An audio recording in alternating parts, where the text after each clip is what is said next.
I do not care if a man is currently employed.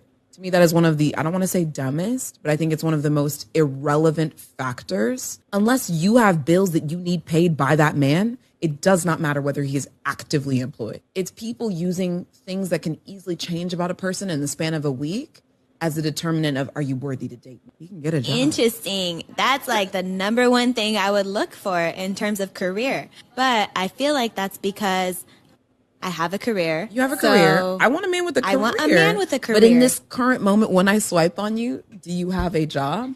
Did not matter. There's a difference though between like being unemployed, being in between jobs, and just, I don't work. No. No. That's different. We're not going to do that.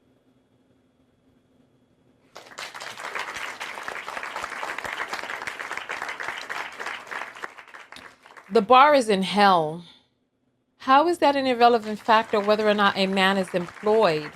First of all, it shows whether or not he's a human being that's taking care of first things first and making sure that he's an adult who can take care of himself before going out there looking for a woman. What is he going to do with you, sis?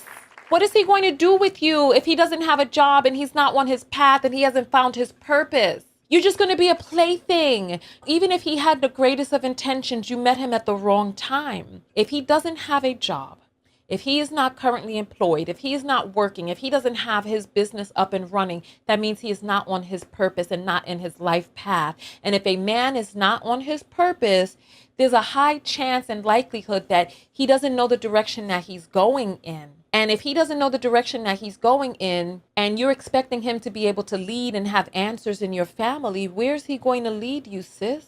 Her with her short little natural dew like they said that they want and all of that with her chocolate, beautiful, beautiful chocolate skin.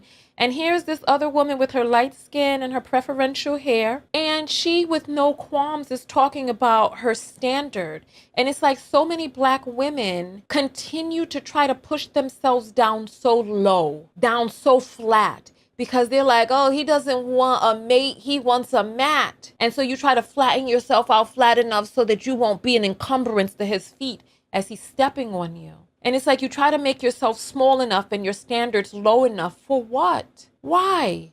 You think that he would do that for you? Look at this woman. She's slender on the couch. She's beautiful. Cheekbones for days. This is a gorgeous woman.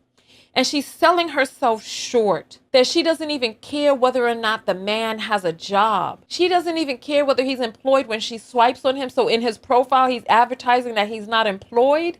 And what are you doing? So look at her. She's slender. She's fit. She looks like she at least does some sort of yoga or at least walking in the morning. I can see her with her little hand weights walking. But you think that if you were 300 pounds, that if he didn't like your chocolate skin, you think that if there was one thing, if you were one cup size too big or too small, or booty too big or too flat, do you think that he would give you the time of day? They make no compromises when it comes to what it is that they want. And if they do make a compromise, best and believe when they can afford better, they get better. And they let you know every step of the way.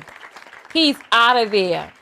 You over there sweating, changing diapers with the natural diapers with the safety pins and the child is shit all through the fabric and peeing all on top of your leg and all of that. And you over there sweating up all night. You exasperated and all of this. And the moment he can afford better, he gets better. So girl, listen, if I were you, I would date the rainbow and find the best offer. What sense does it make for you to be having intercourse with a loaded penis? Because these people are always shooting out their damn DNA every time they climax. The woman's climax does not release an egg.